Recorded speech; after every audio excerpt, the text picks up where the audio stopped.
Alhamdulillah wa syukurillah, lakal hamdu ya Allah, lakal hamdu ya Rabbana, lakal hamdu ya hasbana ala hadi ni'mah. Kami bersama rombongan Jamaah Majlis Al-Bantani berziarah ke Waliullah di Singapura, yakni Habib Noh Al-Habsyi, sahibil wilayah. Mudah-mudahan dengan ziarah ke Habib Noh Al-Habsyi, semua keluarga besar majlis dan pencinta majlis semuanya diberikan kemudahan dalam kehidupannya, makin cinta kepada Rasulullah, makin cinta kepada Al-Bait, makin dekat dengan Allah dan Rasulnya, dan diberikan rezeki yang luas yang berkah untuk ibadah kepada Allah Subhanahu wa taala. Amin. Al-Fatihah.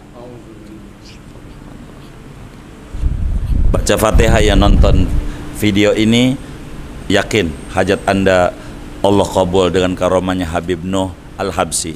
Amin ya rabbal alamin. Bijahi Thahar Rasul, bijahi Abil Batul, bijahi Ali Rasul, jud rabbana bil qabul wa hablana kullasul rabbi stajib lana. Amin amin amin. Wa sallallahu wasallam ala khairil qis Muhammad wa ala alihi washabbihi. Alhamdulillahi rabbil alamin. Ya Rabbi bil Mustafa balligh maqasidana waghfir lana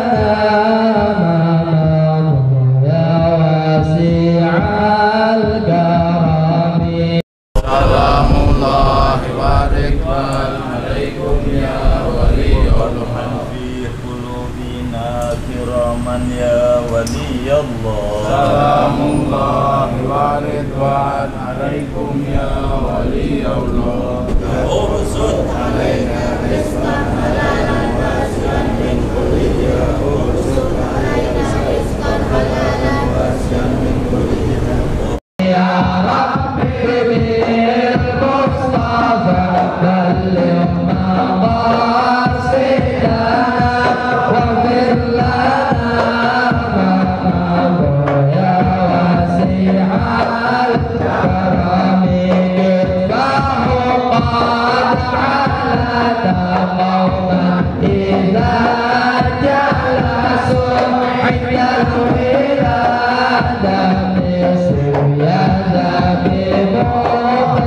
Bapak Ibu sekalian, saya ingin sedikit menjelaskan tentang Habib Noh yang baru saja kita ziarahi tadi.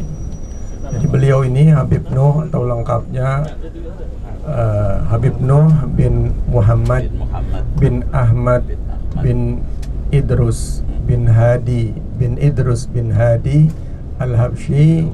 Beliau lahir tahun 1788 Masehi dan wafat tahun 1866 Masehi. Jadi beliau kalau masa kehidupannya itu lebih muda dari Habib Hussein bin Abu Bakar Luar Batang yang lahir abad 18 tahun 1700-an, tapi tidak tercatat tepatnya, tapi wafatnya tahun 1856 ya. Dan lebih tua dibandingkan Habib Uthman bin Yahya yang lahir tahun 1822 dan wafat tahun 1914. Lahir dan wafat di Jakarta Habib Uthman ya. Jadi kira-kira demikian. Beliau ini Habib Noh punya beberapa saudara, diantaranya Habib Arifin dan Habib Zain di Pulau Pinang di Malaysia. Ada juga saudaranya yang di Riau, ada salah satu yang di Riau ya. Jadi demikian sedikit gambaran tentang kehidupan beliau, masa kehidupan beliau. Jadi kita bisa bayangkan kira-kira beliau hidup di masa siapa begitu ya. Tentu pilihan beliau untuk tinggal dan menetap di Singapura ini juga tentu ada alasan-alasannya, karena memang sejak dulu, sejak beberapa puluh tahun yang lalu, Singapura ini menjadi salah satu pusat aktivitas keislaman, keilmuan di Nusantara ini, di Asia Tenggara ini, salah satunya ya. Seperti misalnya sejak lama di Singapura ini, meskipun setelah Habib Noh ya, sejak lama di Singapura ini banyak terdapat penerbit-penerbit kitab yang terkenal, yang di Malaysia tidak seterkenal itu, tapi di Singapura banyak penerbit kitab yang terkenal. Kemudian madrasah-madrasahnya pun di Singapura ini lebih terkenal dibandingkan madrasah di Malaysia, karena sejak dulu memang Singapura termasuk salah satu pusat komunitas habaib di Nusantara ini, di samping Jawa dan beberapa tempat di Sumatera. Ditambahkan sedikit berkaitan dengan tadi saya sudah nyinggung soal lembaga pendidikan Islam di Singapura ini. Di Singapura ada beberapa madrasah yang cukup bersejarah, cukup fenomenal yang didirikan oleh para habaib. Di antaranya mungkin nanti akan kita lewati, ada Madrasah Asgaf yang tidak jauh dari Masjid Sultan. Dulu muridnya laki perempuan, tetapi sekarang hanya untuk perempuan saja. Yang lakinya bersekolah di Madrasah Al-Junaid, ya, Madrasah Al-Junaid. Di Singapura ini ada 6 madrasah. 6 madrasah, yang 3 itu madrasah pemerintah negeri, yang 3 swasta. Dan setahu saya, menurut informasi yang saya terima, memang murid di madrasah-madrasah di Singapura ini ada kuotanya, jadi dibatasi jumlahnya untuk ke-6 sekolah itu. Jadi kalau misalnya 5 madrasah sudah mencapai target, maka yang ke-6 mungkin nggak kebagian murid gitu. Jadi itu kuota untuk keseluruhan dibatasi, jadi begitu. Tetapi keterbatasan itu membawa hikmahnya juga bagi kaum muslimin. Apalagi di Singapura ini memang ada aturan agama itu tidak boleh diajarkan di sekolah. Agama tidak boleh diajarkan di sekolah. Termasuk agama apa saja. Agama Islam, agama Kristen, Katolik itu tidak diajarkan di sekolah. Sehingga akhirnya sesuatu yang mungkin tampaknya merugikan karena tidak ada pelajaran agama di sekolah, akhirnya umat Islam memasukkan anak-anaknya ke masjid-masjid yang membuka pengajian-pengajian. Kalau pengajian tidak dibatasi, padahal isinya sama aja dengan madrasah, gitu. Ya, sehingga di sini banyak kaum muslimin yang pagi sekolah umum, siangnya dimasukkan di madrasah pengajian-pengajian yang ada di masjid-masjid. Gitu. Nah, hebatnya di Singapura ini masjid-masjid itu sangat maju. Saya tadi lihat, kalau lihat fasilitas yang ada di dalamnya itu, ya, itu maju sekali. Karena masjid-masjid di Singapura ini ada manajernya. Jadi imam rawatib di masjid Singapura, di masjid-masjid di Singapura itu merangkap sebagai manajer. Jadi bukan hanya katakanlah yang mengurusi masalah ubudiyah saja, tetapi masalah manajemen dan sebagainya itu ditangani oleh imam itu, ya. Nah, kemudian juga kalau di kita misalnya ada masjid, bukan hanya menjadi tempat ibadah, tetapi juga menjadi pusat keilmuan, pusat pendidikan, itu sudah bagus, sudah meningkat perannya, bukan hanya tempat ibadah tapi tempat pendidikan. Tapi di Singapura lebih tinggi lagi. Jadi masjid di Singapura ini bukan hanya tempat ibadah atau tempat lembaga pendidikan, tetapi menjadi lembaga pemberdayaan umat dalam arti yang luas. Berbagai kegiatan, berbagai aktivitas yang terkait dengan kepentingan umat itu digerakkan dari masjid. Jadi di Singapura begitu, sangat profesional, sangat profesional.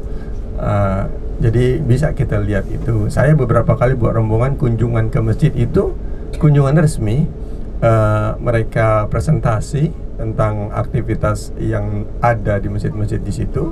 Kemudian kita diajak melihat fasilitas-fasilitas yang ada, dan kemudian ada dialog, ada tanya jawab kita dengan pengurus masjid itu. Jadi sangat profesional.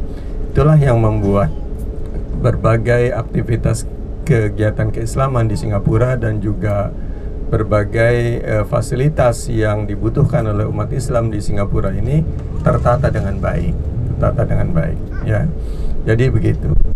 Jadi itu sekedar sedikit wawasan tentang Habib Noh, kemudian tentang lembaga pendidikan Islam di Singapura dan juga aktivitas masjid-masjid di Singapura ini. Nah, terakhir masjid-masjid di Singapura ini pada umumnya setiap habis sholat, terutama habis zuhur, itu ada semacam kultum gitu. Kultum ya, kuliah 7 menit, meskipun tidak selalu pas 7 menit, mungkin 10 menit. Itu biasanya disampaikan bergantian, bahasa Melayu dan bahasa Inggris. Salah, hari ini bahasa Melayu, besok bahasa Inggris gitu. Ya, jadi seperti itu. Jadi itu saja sekedar tambahan dari kita. Alhamdulillah, sekali lagi kita bersyukur tadi dengan dipimpin oleh Kiai Fakhru telah dapat menziarahi makam beliau yang kalau di Jakarta ini semacam makam luar batang yang menjadi tujuan utama orang ziarah. Jadi orang kalau tanya mau ke Singapura mau ziarah, ya pasti ziarahnya ke makam Habib Noh gitu ya. Dan maulid di sini, maulid dan haul Habib Noh itu dilaksanakan setelah setelah maulid-maulid besar di Jakarta, dan berselang 2 hari dengan makam di Masjid Ba'alawi. Jadi ada 2 masjid utama yang menyelenggarakan maulid besar di Singapura ini. Pertama di Masjid Habib Noh, itu dilakukan pada hari Sabtu, dan di Masjid Ba'alawi dilakukan pada malam Jumat. Jadi sengaja dibikin berdekatan supaya orang yang datang ke Singapura untuk hadir bisa dua-duanya ya, jadi hanya terpaut 2 hari. Tanggalnya bisa berubah-ubah, tetapi itu setelah maulid-maulid besar di Jakarta. Jadi kira-kira awal Rabiul Akhir, kira-kira begitu ya. Banyak sekali rombongan-rombongan yang datang berziarah ke yang menghadiri maulid dan haul di makam Habib Noh dan di Masjid Ba'alawi. Nah, di Masjid Ba'alawi itu juga agak unik. Masjid di sini kan biasanya speaker itu tidak boleh keluar ya, Pak Hardi ya. Speaker itu suara tidak boleh keluar kan ya. Di Singapura ini Ada beberapa masjid. tapi beberapa masjid boleh. Masjid Sultan boleh. Ada 2 masjid, Masjid Ba'alawi itu boleh suara itu keluar. Bahkan maulid haul itu suara keluar. Dan kalau maulid itu yang datang duta besar negara-negara Islam tuh hadir. Jadi besar. Yang kedua Masjid Sultan. Kebetulan kalau Masjid Ba'alawi nanti insya Allah kita singgah sebentar kalau mungkin kan nanti sore sebelum menuju Johor Bahru. Itu yang mimpin sekarang namanya Habib Hasan bin Muhammad bin Salim Al-Attas ya, cicit dari Habib Ahmad bin Hasan Al-Attas Hadramaut. Kebetulan Habib Hasan ini ada hubungan dengan saya, artinya kakak beliau ada nikah dengan kakak istri saya. Kakaknya Habib Hasan nikah dengan kakak istri saya. Dan boleh dibilang kalau bukan tokoh nomor 1, pokoknya salah satu tokoh Islam yang terpenting, salah satu yang terpenting di Singapura. Jadi kalau ada persoalan-persoalan antar umat beragama atau persoalan-persoalan intern umat Islam, maka pemerintah bisa komunikasi dengan beliau ya. Jadi begitu, sekedar yang saya sampaikan, tambahkan sebagai wawasan bagi kita. Assalamualaikum warahmatullahi wabarakatuh.